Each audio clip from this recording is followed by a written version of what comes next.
अभी हाल के घटनाक्रम ने एक सवाल उत्पन्न कर दिया है। क्या नाटो का अस्तित्व अब समाप्त होने वाला है?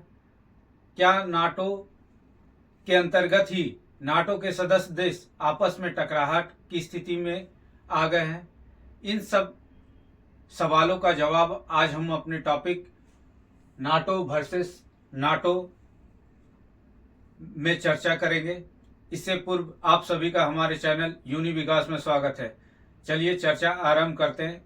सबसे पहले इसकी पृष्ठभूमि को देखें तो द्वितीय विश्व युद्ध की समाप्ति के पश्चात संपूर्ण विश्व शीत युद्ध के दौर से गुजर रहा था, जहां एक तरफ साम्यवादी विचारधारा यानी यूएसएसआर के नेतृत्व में प्रचार प्रसार तेजी से हो रहा था, वहीं इसे रोकने के लिए अमेरिका अपनी एकांतवास को समाप्त कर विश्व राजनीति में पूंजीवादी देशों का नेतृत्व करता बन जाता है। इसी दौरान द्वितीय विश्व युद्ध के पश्चात यूरोप में पुनर्निर्माण की प्रक्रिया आरंभ होती है। एक तरफ यूरोप में यूएसएसआर का पूर्वी क्षेत्रों पे प्रभाव था, तो दूसरी तरफ यूएस अपने नेतृत्व में इस प्रभाव को रोकना चाहता था। इसी पृष्ठभूमि में 4 अप्रैल 1949 को नाटो यानी नॉर्थ अटलांटिक ट्रीटी ऑर्गेनाइजेशन का गठन होता है। इसका मुख्यालय ब्रुसेल्स बेल्जियम में बनाया गया है। इसका उद्देश्य ये था कि सोवियत संघ के प्रचार और प्रसार को रोकना और यूरोप का एकीकरण करना।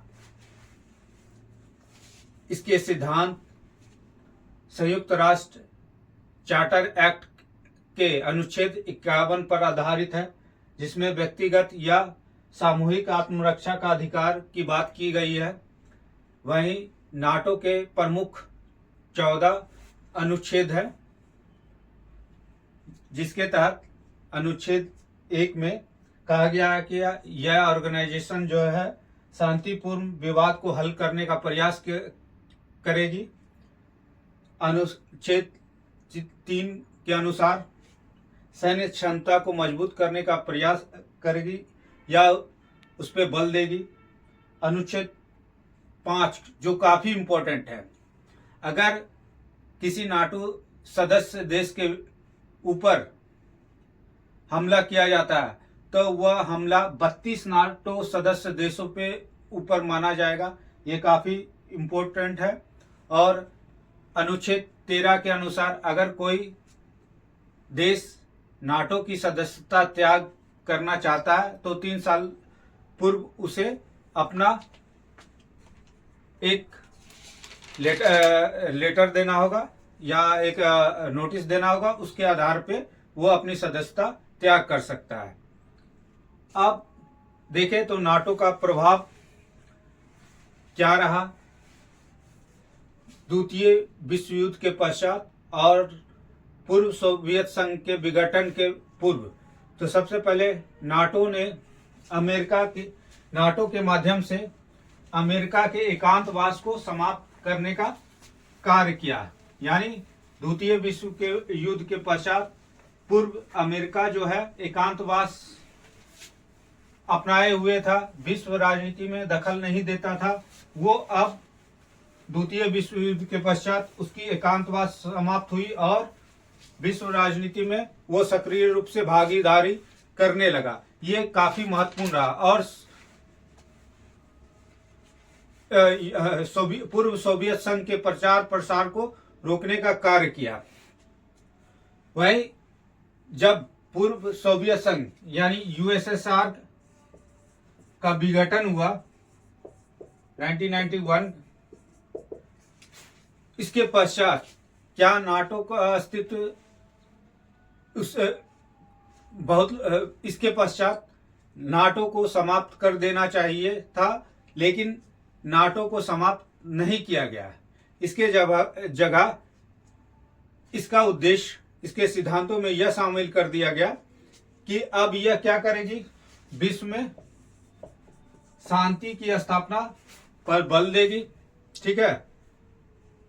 इसी के तहत 1991 में जब गल्फ वार हुआ था तो नाटो के द्वारा वहां के नागरिकों को रक्षा किया गया और वहां पर शांति स्थापना की कार्य किया गया। वहीं आतंकवाद जैसे मुद्दों पे को समाप्त करने के लिए यहाँ रैपिड रिस्पांस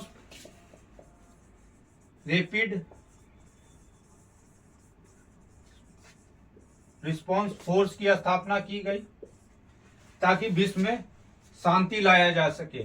यह इसका उद्देश्य हो गया। लेकिन इसके पश्चात नाटो में बहुत सारे देश शामिल हुए, जहां शुरुआत में प्रारंभिक सदस्यता 14 के आसपास थी, वही बढ़कर अभी वर्तमान में 32 हो गई। लेकिन नाटो के बीच सदस्य देशों के बीच नाटो के सदस्य देशों के बीच मतभेद की प्रक्रिया खुलकर कब देखने को मिली, जब वर्ष 2014 में रूस के द्वारा क्रीमिया पर अधिकार कर उसे अपने कब्जे में ले लिया जाता है। इस दौरान नाटो के सदस्य देशों के बीच मतभेद देखा गया, आंतरिक मतभेद, जिसमें जर्मनी और फ्रांस के देश रूस से व्यापार नहीं चाहते थे और उसे सैन्य टकराव से बचते थे। यानी जर्मनी और फ्रांस क्रीमिया पर जब मार्च 2014 में अधिकार किया गया तो इसका विरोध ना करके डायरेक्ट रूप से उस पर सैन्य कार्रवाई ना करके वो चाहते थे कि वो चाहते थे कि रूस पे कोई आक्रमण ना किया जाए और उसका विरोध ना किया जाए, ताकि हमारा रूस के साथ व्यापार और सैन्य टकराहट ना हो। वही इससे यह बात समझ उभर के आई कि क्रीमिया नाटो का सदस्य देश ना होने के कारण इस पर डायरेक्ट रूप से रूस पे डायरेक्ट रूप से इन लोगों ने सैन्य हस्तक्षेप नहीं किया। लेकिन यह बात जरूर कहा गया कि नाटो के सदस्य देश सदस्यता में मजबूती तो मिली, लेकिन अब ये नाटो आंतरिक रूप से क्या हुआ, कमजोर हुआ। पहली घटना जिसमें नाटो को आंतरिक रूप से कमजोर कहा गया। दूसरा, जब रूस और यूक्रेन का वार हुआ, अभी हाल में जो चल रहा है 2022 से फरवरी 2022 में रूस और यूक्रेन का वार हुआ, यह भी महत्वपूर्ण घटना है। 2022 से यूक्रेन नाटो का सदस्य देश बनना चाहता है, लेकिन नाटो के सदस्य देशों के बीच इसकी सदस्यता को लेके मतभेद है।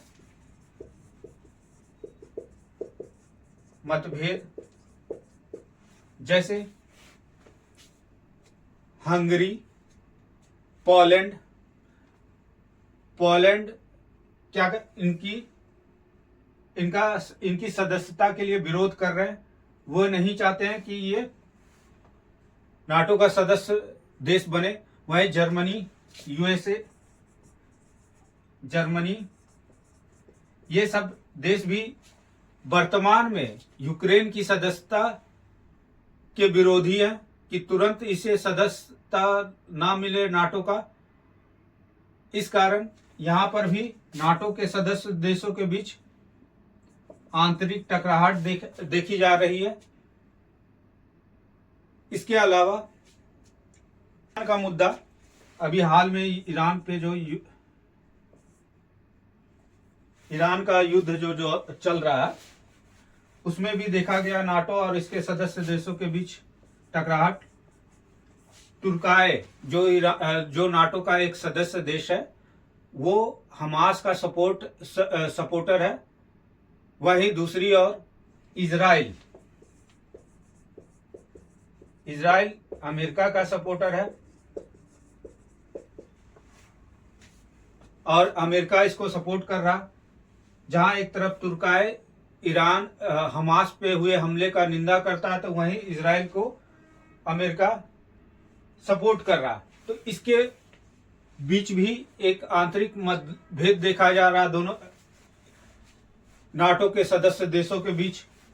और महत्वपूर्ण बात अभी अमेरिका के द्वारा जब से, यानी डोनाल्ड ट्रंप के द्वारा जब से ग्रीनलैंड को अपने कब्जे में लेने की बात की गई है, मतलब ग्रीनलैंड जो एक डेनमार्क का स्वायत्त क्षेत्र है, उसे अपने कब्जे में लेने की बात की गई है, तब से यूरोपियन यूनियन या नाटो के अधिकांश सदस्य देश और यूएस के बीच एक मतभेद उभर कर खुलकर सामने आ गई है।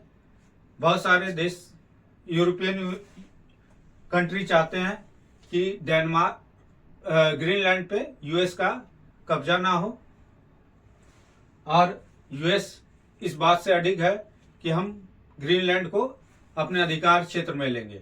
तो इसके कारण भी नाटो के अंतर्गत आंतरिक मतभेद उभरा है।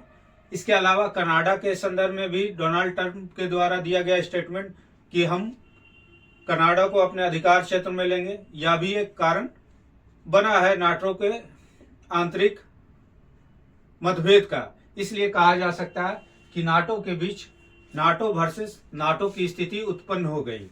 अब इसके लिए समाधान क्या है? सबसे पहले समाधान देखें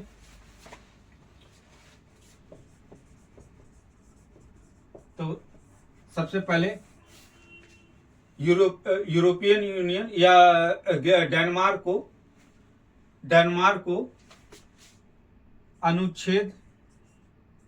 नाटो के अनुच्छेद 4 के तहत आपातकालीन बैठक बुलाना चाहिए, जिससे बैठक के दौरान इस विवाद को शांतिपूर्वक हल करने का प्रयास करना चाहिए, और यूरोप के जो भी देश हैं उन्हें एकजुट करने का प्रयास करना चाहिए। दूसरा, अमेरिका के द्वारा जेम्स मुनरो सिद्धांत, जो अमेरिका के राष्ट्रपति रहे हैं 1823 में, उन्होंने एक सिद्धांत दिया था कि इसके तहत यूरोप के देशों पे अमेरिका हस्तक्षेप नहीं करेगा। अमेरिका को इस सिद्धांत का पालन करना चाहिए, और शेर और सांड की कहानी को याद रखना चाहिए। अगर सांड झुंड में है तो शेर उस पर हमला नहीं करने का प्रयास नहीं करता है। अगर वह कोई सांड अकेले पड़ जाता है तो शेर कभी भी उस पर हमला करके उसे खत्म कर सकता है। तो इस घटना से या इस कहानी से यह सबक लेना चाहिए कि अभी यूरोपियन यूनियन चाहे यूरोप के देशों को एकजुटता प्रदर्शित करना चाहिए, ताकि वह अमेरिका उस ग्रीनलैंड को अपने कब्जे में ना ले सके। इस प्रकार आज हम लोगों ने नाटो वर्सेस नाटो की स्थिति के बारे में चर्चा की है। आने वाले वीडियो में फिर से एक नए टॉपिक के साथ चर्चा करेंगे। तब तक के लिए धन्यवाद।